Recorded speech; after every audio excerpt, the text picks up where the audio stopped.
ओम साईराम। आज मला खूप आनंद होतोय का मी माझ्या परिवाराबरोबर बाबाच्या दर्शनासाठी आलो आणि बाबाला काहीतरी द्यायची मला संधी भेटली। कारण का लहानपणापासून बाबाच्या भक्तीमध्ये आहे आणि छोट्याशा पत्राच्या शेडमध्ये राहत असताना बाबाची भक्ती करायला सुरुवात झाली आणि आज मला बाबांनी एवढं सुखी जेवण दिलंय। त्यामुळं मी बाबांना आज काहीतरी देण्याची इच्छा झाली, पण बाबांनी आज माझ्याकडनं एक पायातलं कडं करून घेतलं। कारण पायातलं कडं द्यायचा पण उद्देश असा आहे कारण बाबांनी मला आयुष्यभर त्यांच्या पायाजवळ राहावं आणि पायाजवळ ठेवावं यासाठी मी बाबांना कडं दिलेलं आहे। ओम साईराम।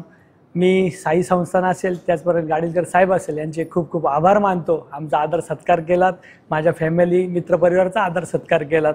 धन्यवाद। ओम साईराम।